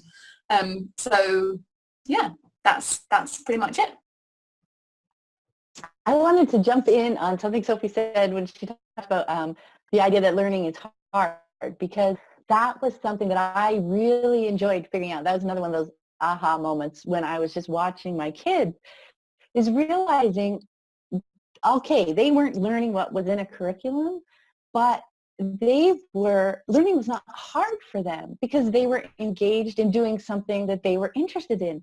And they just kept learning and learning and learning and learning. And I was like, wow, look at this. They don't even, we don't even label it learning. They're just doing stuff. They're asking how to spell that word. They're asking, how do I write this? When they're just trying to do what it is that they're trying to do in their day. And when I thought about it, because at this time I'm also looking back on my own education, right? And how I was learning things.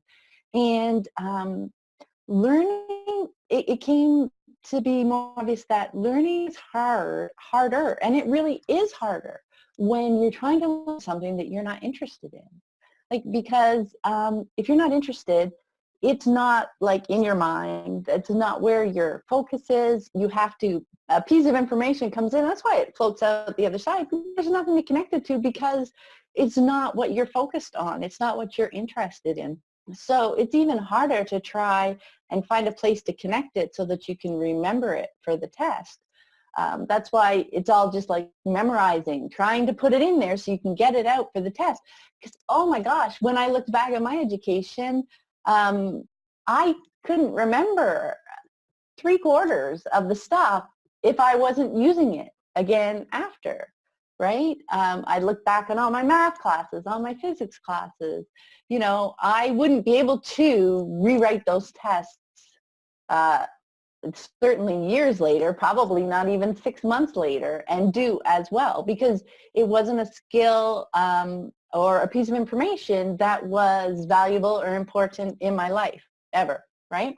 So I was starting to see my kids enjoying learning and really creating, I came to see it as an individualized curriculum, because instead of us telling them what I think they need, they would just explode with all these really cool pieces of information that were connected, and seeing the thread of their interests as they were learning over months, over a year, over 2 years.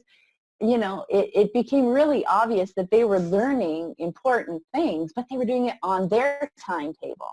And they were learning all the things that were going to be valuable in their life. And that's the great stuff for them to learn because it's their life they're living, right? So those are the important things for them to know. And that also brought home because they were just learning through doing their days, the whole idea of lifelong learning was just brilliant because their days aren't going to end, right? They're just going to, they don't have to learn it when they're 10. When it comes up in their days, regardless of their age, is when they can learn it. And, I've been watching them do it for 15 years, and it has worked out every single day. It's fun. So I would jump in there and add to that. I look at when my husband and I were deciding whether or not to unschool, we really just looked at how we both had ended up in the careers we ended up in. And we both had successful careers. So I was in sales. I had never been trained in sales. I never went to school for sales, nothing. My husband's a software engineer. He's worked on products like Facebook and the Flash Player and ActionScript and this other product called Cold Fusion. And he was never trained in software engineering. He went to school for hardware engineering. So when we looked at our own trajectory, we recognized that we were both unschoolers. We had learned everything that we felt proud of in our lives was purely self-taught, right? And, when I looked at my husband, he was not only self-taught, but he was working in his passion, where I wasn't. And what I noticed about working in his passion is that he would write software whether he was getting paid or not. And so for us, when we kind of were contemplating this life, we, number one, recognize that, you know, when you're motivated and interested in something, you can learn it really fast, and you don't need a degree really, unless it's a doctor or something where you have to be licensed, I guess. And then the second thing was that, you know, I really felt that it was important to have my kids find or, you know, explore a million passions to maybe understand what one or two of them is as they got older, because what we started seeing as we hit our 40s is that most of our friends were in careers that they were really unhappy with. They now had mortgages and families, so they felt that they had nowhere else to go. They had to stay in them and kind of be unhappy. And we saw them drinking a lot more, partying a lot more, and essentially living a life that they might not have chosen had they had the chance to start over. And I didn't want my kids to end up like that. It seems to me that, you know, we kind of just buy into this whole idea that, you know, you move through world, you do all the things you're supposed to do, you go to school, you take all the tests, and then somehow you get a job and you know right away that that's going to be what you want to do for the next 30 or 40 years. And I think that's kind of insane, right? And when now watching my kids, and I'll just echo what Pam said, I mean, when I watch how they tackle information, they tackle so much more information than is obvious, right? So they're taking in so much more than they ever would be if it was in a book or on a test. And the depth of what they're learning is so much more deep because they want to follow those rat holes. You know, they want to follow the threads. And the funny part is sometimes they don't, and that's okay too. Sometimes they ask me a question, we go to Google, I answer the one question that's 3 words, and then I start expanding upon it, and they're like, yeah, Mom, I'm all set, and walk away, right? But, you know, what I love is that they control how the information comes in, when to truncate it, when to elongate it, and they really know what's important. I mean, and that's something that I could never jump in on or try and guess. And I think, unfortunately, schools try to dictate all of that. Yeah, I wanted to pick up on again, like for me, it's the importance of the emotional environment when children are learning. So that includes the relationships they're in. And I knew from when Lily was little that she was just learning so much about the world around her. You know, from being in the sling with me, you know, visiting places, you know, going to parks, going to the aquarium, going to the post office and chatting with the ladies at the post office counter, you know, while she was in the sling. She was just absorbing so much information, but she was doing that in the context of the relationship with me. So she felt sort of supported and secure and happy. Whereas if I'd have perhaps sent her away into a different environment where she was no longer with me, she might have been more anxious, you know, and not be able to concentrate. And there's quite a lot of evidence to show that children do sort of shut down when they're feeling, you know, under pressure and they're not with their sort of attachment, you know, parent.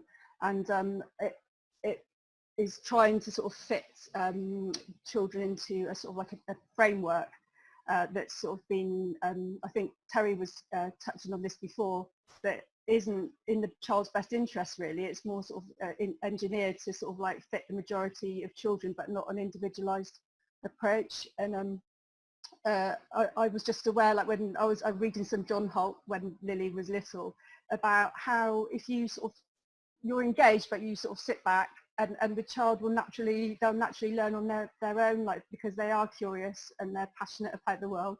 And that's what I saw Lily and Rosa when she came along doing, and I didn't need to sort of feel pressure that I had to teach them or try and control the situation. I just needed to provide a rich environment in which they could explore. And that reminds me a bit of that Sandra Dodd talks about the importance of the unschooling nest and sort of creating that you know, those relationships in the environment where children can feel happy to just play, and not just play, but play is their, you know, they're the thing that they do best and how they learn about the world. So yeah, in terms of education, it seemed that the most important thing was to continue doing that rather than to stop it, to send them away to school to do things that they weren't really connected or interested in.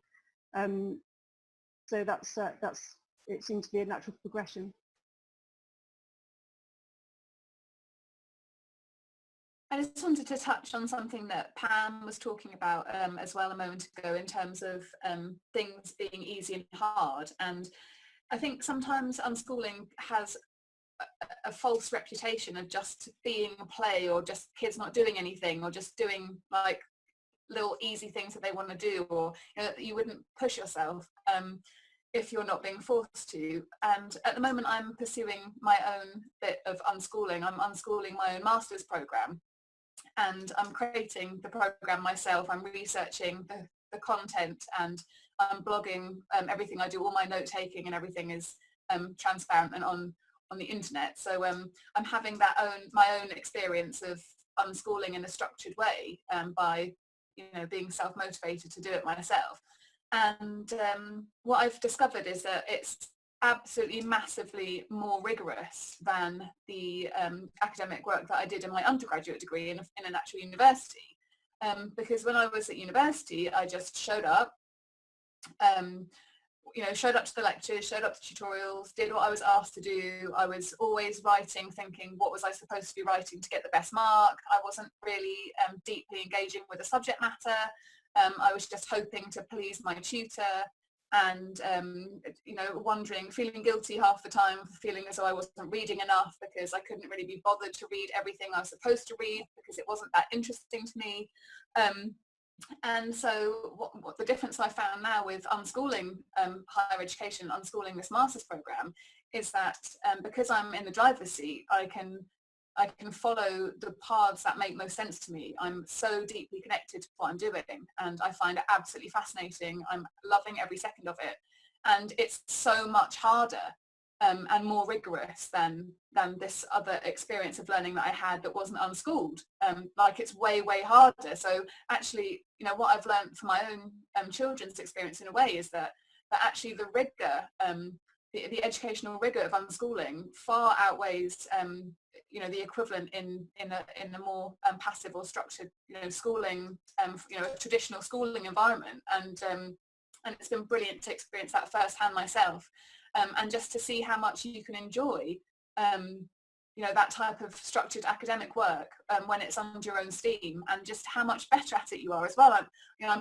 What I'm doing now, I just feel is a lot better. The quality is so much better than anything I produced when I was at university. I feel myself personally, and I have a tutor. I have my unschooling master's tutor, who's actually an unschooling dad in Canada, who happens to be a university professor himself, and he's covering the same subject matter I'm doing, history of childhood and education, and looking at how those things reflect on current day behaviours and norms and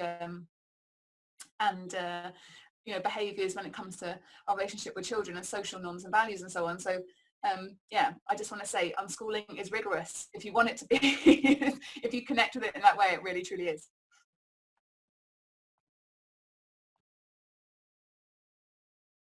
I think what Sophie was saying just sounds pretty awesome. Yeah, it was really interesting. Yeah. It's the idea of actually doing degree level, unschooling degree level stuff is just mind-blowing. Althea had a science teacher when we lived in London, and he was actually a university teacher who stopped teaching in universities and started to become an individual tutor. And I spoke to him a little bit about what he did, and I said, do you tutor for school children? And he was like, no, I'm not going to teach people who aren't interested in learning. He was like, I teach home educated children because if they don't want to be here, they can get up and leave. Whereas, school children, they can't. They have to listen to what I have to say, and they hate it. Whereas, people who want to be here, they'll learn mass amounts because they want to be here. And that's the thing, is you want to be there, so you're learning what you want to learn. But he said that even with universities and stuff, that you'd end up getting people who are, doing stuff on the expectations of their parents, and, on the expectations of, well, I got this A level, so therefore I should follow this. And actually it's nothing they're passionate about at all. And he was passionate about science and going, well, why are you here? So that's why he quit working for schools and universities and started working, as a tutor. And he ended up tutoring our home educated child. I wanted to touch on something that Emma was saying. She was saying about her little girl going with her to the post office, or going with her to places and learning from staying effectively in. And she was talking about how that because she was there with her child, that her child felt safe and secure. And I just wanted to say that that just doesn't stop. I mean, I recently took Taya to Greece for a week. She's 11. Yeah, she turned 11 in Greece. But so many things that we did, so many, you know, experiences that we had there. She was willing to push herself. She was willing to try really new things based on the fact that I was there with her, based on the fact that she trusted that, you know, if anything went wrong, there was someone there to fix the problem, to fix the situation, so she could go forward, she could do some crazy stuff. I mean, we scrambled our way down the side of a mountain to get to a beach that we could see in the distance, completely alone, with no route, no nothing. She's, you know, scrambling through trees, jumping off rocks, trying to work the route, work out how to get to places, work out whether or not we're even ever going to get there, or if we have to turn around and scramble our way back up again.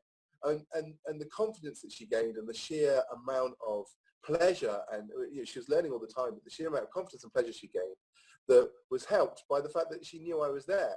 And we talked about it all the way down. We were constantly discussing, you know, where we should go, talking about what we should do, and she was talking about the fact that you know, if one of us did like make a mistake, I mean, we were genuinely looking at, you know, 2-3 meter drops and saying, right, we've got to jump down there, and you know, we could break a leg. So if I break my leg, you know, pick up my phone and phone for help. You know, and we're looking at that, and she's like, right, and we're talking each other through it and looking at things like that. And it also meant that her actual rock climbing class that she does every week, she's leveling up with it because of the fact that the experience of actually going out and climbing has put her, you know, up in the weekly things that she does as well. And also, again, it's that thing of people always say that if you know, I don't know, attachment parent and you don't, you know, leave your children and stuff, that they become clingy. And it's like, well, I don't know, my child just went to Greece for a week without me, and generally she walks to the leisure centre on her own, and, you know, and I never left her, and she became clingy around the age of 6. Again, like, she was never clingy before. She suddenly became clingy around the age of 6, which I have a theory that all children suddenly do that and they grow out of it. But I just, you know, people were like, oh, you should just leave her. And I'm like, well, actually, maybe she just needs me for a bit. Maybe she just needs me to sit in on her parties and, you know, hang around and be there for her. Maybe she's learning something, or she's changing, or she's growing, and she needs to know there's that stability there. And, you know, it was really hard because of not having a clingy child to suddenly have one that cries if you go to the toilet, and you're going, it's fine, all right, come to the toilet with me. You're going, okay, I'm just going for a week. You stand outside the door at least. And they're going, no. Oh, for God's sake. You know, but it lasted a few months.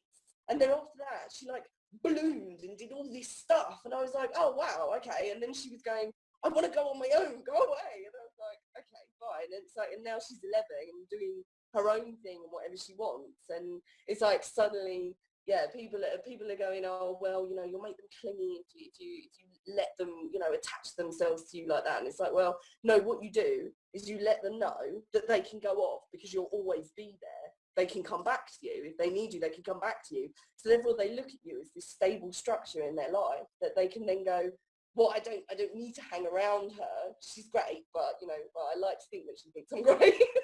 But actually, you know, I want to go rock climbing and mountain climbing. I want to, you know, go out and learn stuff. And I want to learn from other people because other people are more interesting. And it's like, and it's great. And she goes off and she learns stuff. But if ever everything starts to become too big, she knows that I'm there and that she can come back to me and that I'm not pushing her away to say, no, because you need to go off on your own. It's like, well, if you're always there, they will go off on their own and they'll learn on their own and they'll want to do things on their own. And, you know, it's the same with the education. The fact is the education's there, it's there for her. And if she says, oh, I'm really interested in this, she knows that I'm going to go, oh, for God's sake, okay, fine. And I start looking classes up and doing things and go, there you go, there's all the stuff that you could use if you want to do that. And she goes, okay then, well, I'll start doing that then. And, you know, and it's great for the younger ones as well because they're following her around basically while she does all this really interesting stuff. But, you know, I mean, my son's become like a local celebrity. Everybody loves him because it's Taya's little brother, and he goes and watches her do parkour, and, you know, he's involved in all this stuff that she's doing, and it builds a really strong relationship between them as well, which hopefully when she gets older and when he gets older and when my baby gets older will be the, you know, the relationship that they have as adults is their siblings. It's not so much, you know, me anymore. It's, yeah, that's their home, is their family, and, you know, they're not going to want to take me to the pub, are they? That confidence extends onwards as well. Then it's, I think, in terms of education, we talk about education and people talk about, have they learnt this, have they learnt that, you know, can they add up, can they read, can they blah, blah, blah. But it's confidence that drives everything, because if you're confident, if you can go, right, well, I don't know how to do that, I haven't got a clue, oh, well, oh, look, there's Google. The confidence to just look at that and just say, oh, I will work it out. Of course, I know somebody else can do that. If a human being is capable of doing this, therefore, I'm probably capable of doing it too. I will look at how it's done, I will work out how it's done, and I will go forwards with that. Or go and ask. The thing is, it's not about going, well, I'm going to tell you. It's them going, I'm interested in this. And you go, well, then go and find out how to do it. You can use books. I mean, we did projects about research, which is actually, you know, teaching them to learn. It's not about teaching them stuff. It's like, well, I can sit there and tell her everything about maths, but the interest isn't going to be there. It's about going, well, you're interested in maths. This is how you find out about it. Or you're interested in this. Go and find out about it. So, yeah. One of the things that stuns me as well is when you, and I don't like to do this too often, but when you do compare her to other children she knows, especially school children, and they're different in what they're just confident and happy to do in a day-to-day way. You know, she is now, I mean, we're talking about the fact that next week she's going to go on a train on her own to visit her aunt. You know, she's confident getting on a train. She's confident, you know, being there, knowing that her aunt's at the other side, that whole sequence of things. And her other friends are, you know, not even yet confident enough to come and knock on the door to ask if she wants to go out and play. You know, there's this whole level of growth that she goes through on her way to becoming an adult, which, you know, which school just leaves behind. You know, they might be better at maths, they might know their times table, they might, you know, be better at writing, or their handwriting might be much improved, or whatever it is that they're focusing on in schools. Okay, but when it comes to straight out, you know, how are you in the real world? What are you doing right now? How do you get from here to here to here? You know, all the home educated kids, it's not just our own, you know, the other kids that she interacts with, her groups and so on and so forth. These people can go out in the world, they can go, right, I want to be here, you know, I want to get there. And they're not afraid to yeah, ask. they're not afraid. They've not been afraid to ask a question, to say, I don't know that. It's not stupid to say, I don't know that. What's stupid is to go, I don't know that, so I'm going to either pretend that I know it, or I'm just going to sit here and let someone talk and nod along, as opposed to going, I don't know what you're talking about. What are you talking about? Tell me about that. You know, that's the confidence that you, and that's how people learn. And, you know, it's, yeah. It's lovely, lovely, lovely. And I just want to jump in on that because I love what you're talking about, Ellen, about being free, feeling free to ask questions and to just try things out, because I think that's one of the big differences I've seen as well. And, you know, when we were talking about having that safe space to come back to, to ask questions, I think that's a huge piece, because they're feeling safe enough there with you, with that connection and that attachment, that they can ask questions without being judged, without feeling shamed. You know, that they're not going to be told even on the playground later that was a stupid question, or even that, oh, I'm not going to answer that because you'll cover that next year, right, in the curriculum or something. No, you'll talk with them and answer them, and they can ask, you know, they say there's no stupid question, but in most places, people will still give you the side eye or whatever, you know, but with that relationship with you, with unschooling, there really isn't, because right there with them, you're seeing it from their perspective. That question from them just gave you another glimpse as to where their mind is going, what bits they might not know yet that you might be able to bring in.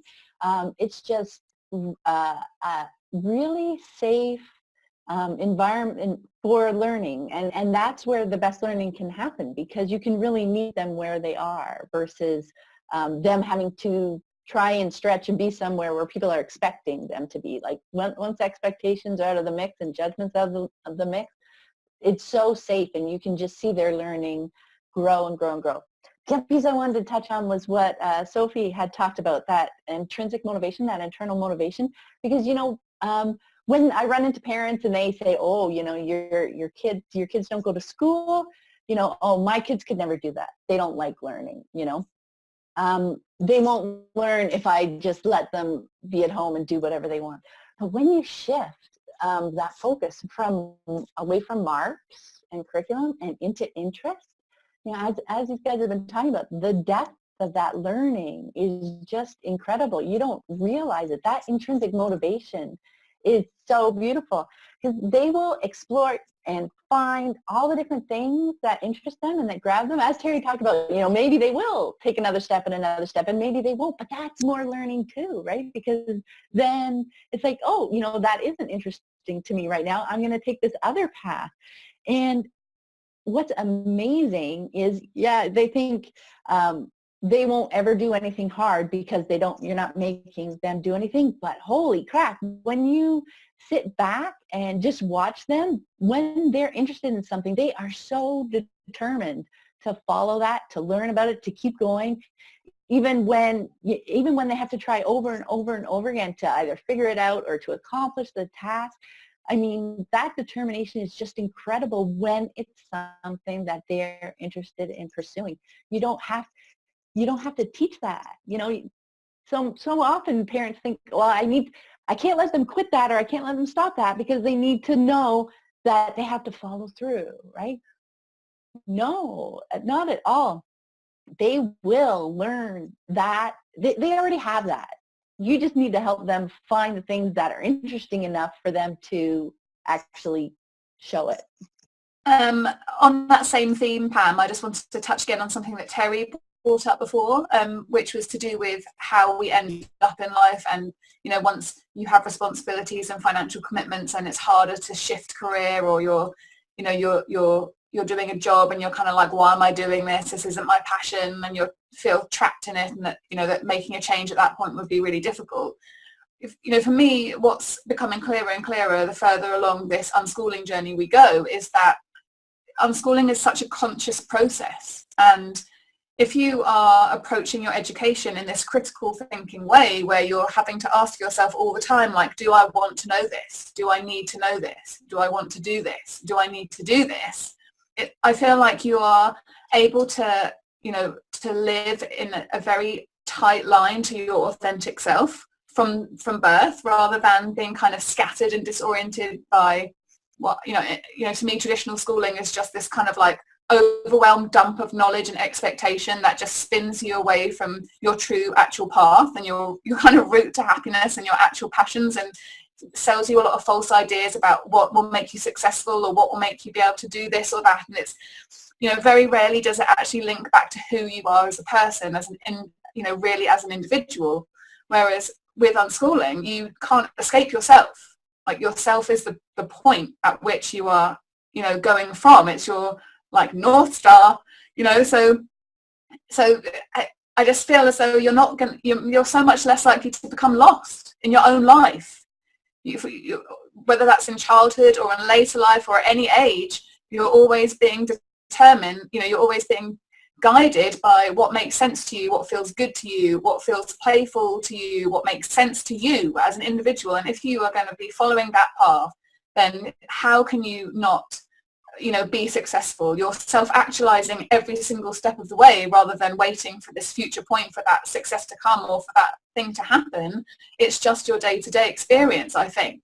You know, that's what I'm observing. And certainly myself, the more I de-school and unschool myself, the closer I feel to my own self, and the more authentic I feel as a person, and the more authentic I feel my relationships are becoming, and my self-expression is becoming, and just the more I feel connected to my purpose in this life, you know. And I'm so happy that my children have that opportunity to experience that for the majority of their life, rather than reaching adulthood being, you know, disconnected from that and then trying to somehow dig back in and recapture it. It's like, why distance it? You know, just stick with it all the way along. And I think it's just brilliant.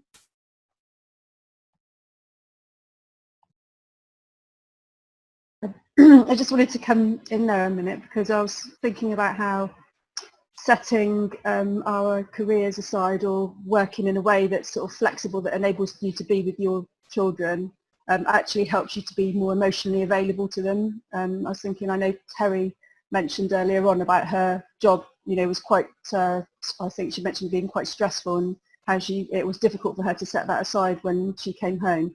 And I think that's how I felt about my work before as a clinical psychologist, that some of that, the emotional aspects of it spilled into the would have spilled into the relationships with my children.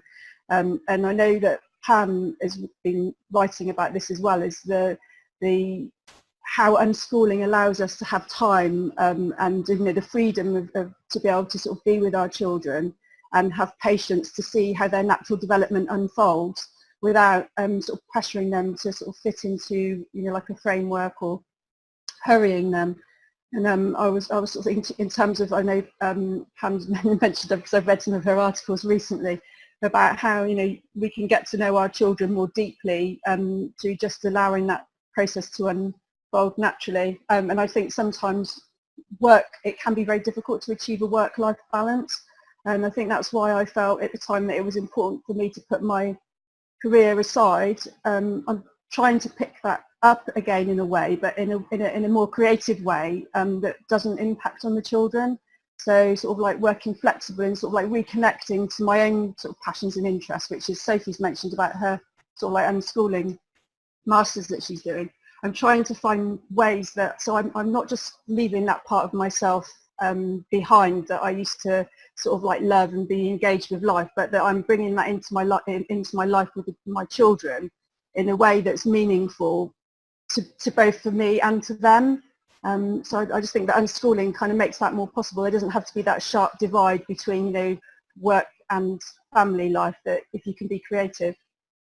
Yeah, absolutely amazing.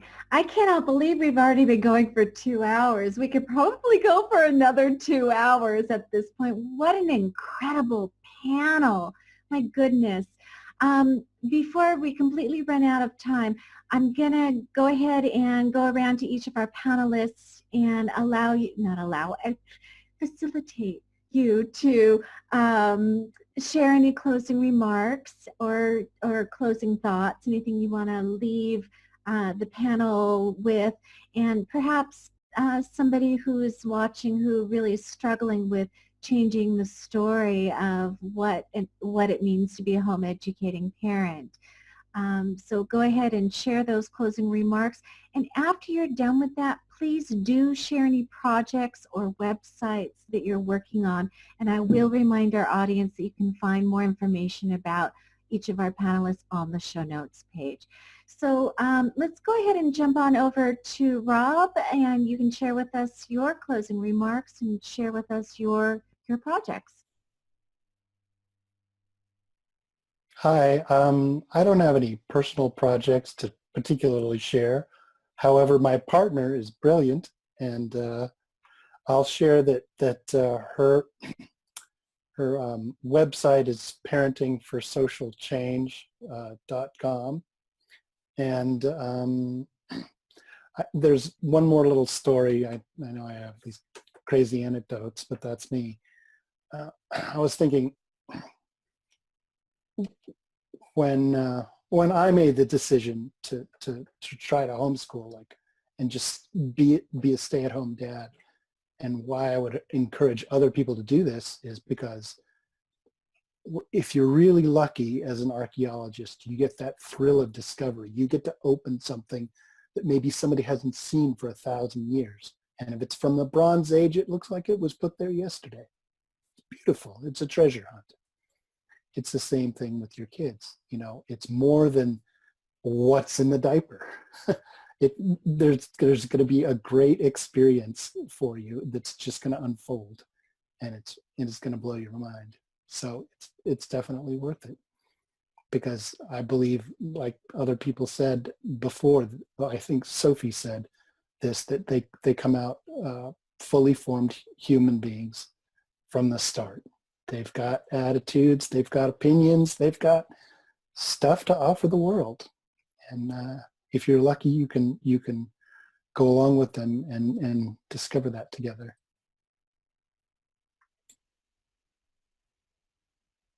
Yeah, kids are great, but they're also a big pain in the arse. And basically, I mean, let's not bullshit. Home education is difficult. Raising children is difficult. why would you want to add to that by getting a job that's also going to be difficult if what you're passionate about is your children, and what you want to do is pour everything into them and help them grow and develop? That is a job. It's a hard job. It's probably one of the most difficult and one of the most important jobs that anyone can have.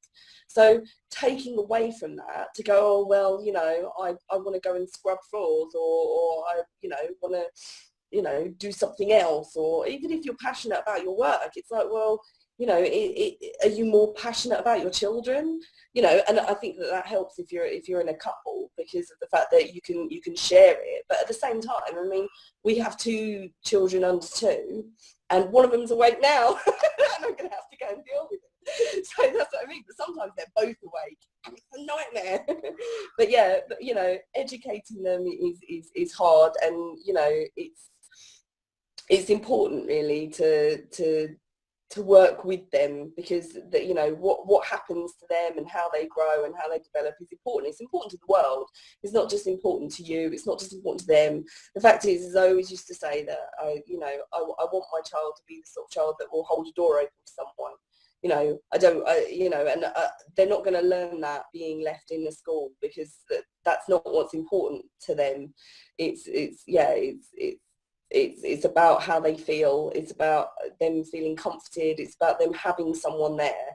And the thing is, I can't do 2 jobs at once. I can't go and have a profession that takes all my energy and time, because I pour everything into my children.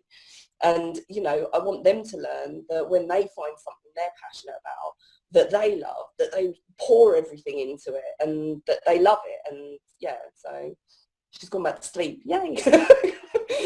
I mentioned earlier that educating your children and for your children and for you is a privilege. It's a privilege for your children to have the opportunities that you can provide as a parent, to know who they are, to take them places, to explore their ideas and their interests. It's a privilege for you to watch your children grow up and be there every step of that journey. But as Ellen was saying, it's also really hard. It's financially debilitating, the fact that neither of us work. It is incredibly time consuming, and we lose entire days driving children around to follow whatever activities they want. And you get to the end of the day and you're like, I'm exhausted. I can't think. I just want to collapse. And then you can't collapse because, you know, at that point you need to make dinner, or somebody needs to go to bed, or someone's waking up because they went to bed. It's actually Crispin's birthday on Monday, but we're ignoring that and having it tomorrow, because on Monday, Taya's got 2 home education activities. So we're out all day doing stuff for her. So we're just ignoring Monday. 3. 3. Yeah, so. But yeah, the other thing I just wanted to say was that in terms of work, I found that what was best for me, for us, was to find work that is around home educating your children, looking after children. That's your primary job.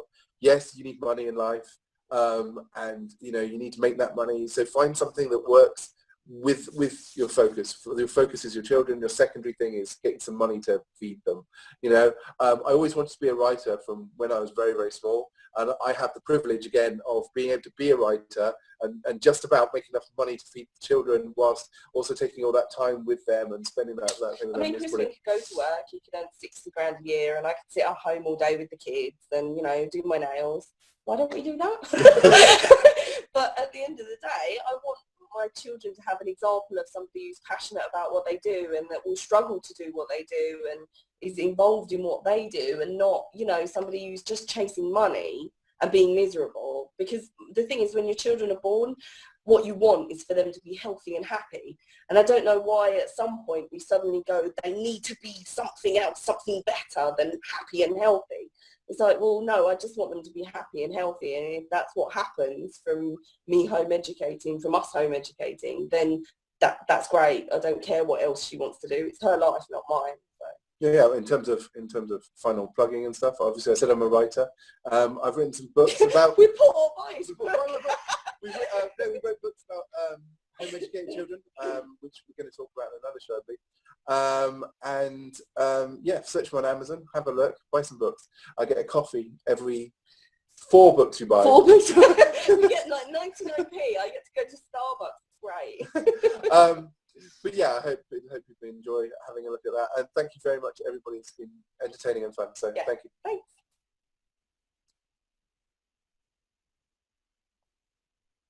Yeah, I was going to say how really I've felt that the last sort of, it's been about 10 years now since I've, since I've had Lily, and I feel that it's been like a real investment for all of us really. So I feel like I've invested in her quality of life and in both of the children in their emotional development, and I think that will set them up for the rest of their lives in terms of their sort of like mental health and their emotional well-being, because I have invested that time in them, and I could have invested it elsewhere, but my priority once I'd made that decision was with the children. And I was thinking about what Rob was saying about his wife Teresa, and it's also one of the most important things that you can do is to be a parent and to raise and nurture your children, because they are the people that are going on to, they form our society, and they are the future of our society, and so there isn't a more important job than that. And I just feel that it's, although maybe in some ways I've sort of set my own aspects of my own sort of needs aside, I feel that it's been really important for me to be able to do that, and I feel that I can pick that up again. Now the children are starting to get older and they're more able to they can spend time with their dad and do various other things, so I think it's really important to be sort of flexible and creative in how you do it, and it's opened up a new world to me, and I've got to know myself better as a result of actually being at home with my children, and learn more about nurturing myself as well. And I'll just share one of the things that I've been working on, which is a new thing for me, which has come out of staying at home, is writing my blog, which is called rethinkingparenting.co.uk, and that has really emerged out of being in close relationships with my children, and also sort of forming groups and reaching out to other people who have also having similar experiences. And I started a group called Radical Unschoolers Discussion Group, which is a Facebook group, so that I could meet like-minded parents who were also valuing the same things that I do, and who wanted to be at home, with their children, doing things with them, and that also value learning themselves and finding out about child development and things like that, and children's rights. So that's that you can probably find those later in the show notes. Great. I guess my final comments would be that by following this path, which has been a very interesting evolution, I've had the ability to reacquaint myself with my own inner putterer and my own creative side, and I get to play all day. I almost feel guilty, not really, when my poor husband comes home. But I think that that's probably one of the best side effects of this life, is that I have really reacquainted myself with what I used to do when I was a kid. But I also have the honor to witness the unique individuals in my house as they evolve. And I think that is probably the most interesting thing about it. Everyone's kids are special and interesting, and I love that I am able to witness all of that kind of interesting, thought-provoking stuff just bubble up in them, and I think that's really awesome. But I would say that most importantly for me, I was able to heal a lot of my own childhood traumas by following this path, and kind of redefines societal programming. Just, to realize how much societal programming happens, and choose to just eschew it, not take it on. And it's been so enlightening because it, number one, has made me a much more empathetic person for everyone. That I can find empathy very quickly, that I can't say as though I would have been able to do prior to having kids. And I think that, for all of us, and I'm sure, even if you aren't saying it, I think all of us probably would agree that that's one of the best things about being home with kids, because they show you that kids are amazingly forgiving, right? And they forgive very quickly. And I think that that's one thing, especially in our world as it stands today, for all of us parents to be reminded that, if only we could get to forgiveness and empathy a lot quicker, it would be a much nicer world. So hopefully, look at the amount of children just in this panel alone that are receiving that way of life, and hopefully this will just, help change the world. So in terms of projects, I was asked to be a part of a book project back in 2015, and it's called Choosing Home. It's 20 mothers celebrate staying home, raising children, and changing the world. And it's an essay. So I was one of 20 moms from all over the world who wrote in this, mostly in the United States. But that's available on Amazon as an ebook. And then I also have a blog called theurbanunschooler.com. And I have not, unfortunately, been writing there a lot, but I do have a lot of pent-up things that I am eager to write. So I will probably be going back, but there is some good data in there. So thanks so much for having me. This has been great. Yes, it's been a lot of fun to be able to just, you can tell as I'm moving around that I enjoy chatting. I'm a physical talker. But yeah, I mean, when I thought about it, I found just being able to do this with my kids, for them to know that they are valuable. I love the point Sophie made that, and people have echoed that they are whole people. That is something you learn when you spend time with them. They are already whole. And when I learned so much from them, really, I think I learned how to live a full life from watching them. Like I was just doing this thing before. And it's been amazing how much they've taught me about being human, about being a person. When conventionally there's like kids and, they're kids and we don't act like that anymore. But I really want to act like a kid because they just live wholeheartedly. They are engaged in what they're interested in, and they just keep going at it, and then they move on and they follow their connections. And they taught me so much about living and learning. And just as a family, we all just live and learn together. And like I said, my kids are 19, 22, and 25. And we still do that. Like days did not change. We even, my middle child, she moved to New York when she was 18.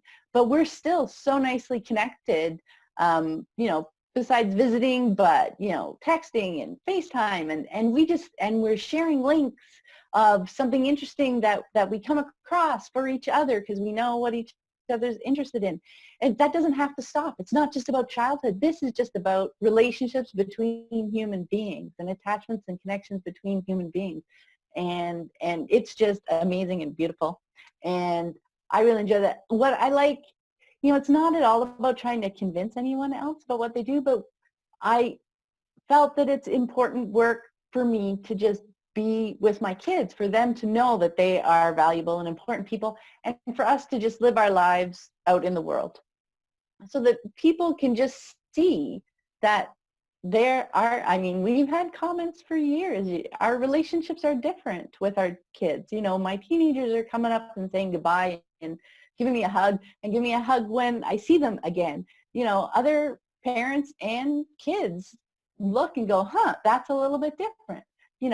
Maybe that's something that I might want, even when I have kids of my own. You never know what seeds you might be planting. So I'm happy to just live fully with my kids, enjoy our lives, and if there's seeds planted, that's cool too. And speaking of seeds, that's what I like doing is sharing those little bits of our experiences and the things that I've learned over the years. So you can find the stuff that I've been doing and writing at livingjoyfully.ca. So I have 3 unschooling books now, because that was the cool thing too. Like Crispin, I rediscovered that when I was a kid, I really wanted to be a writer.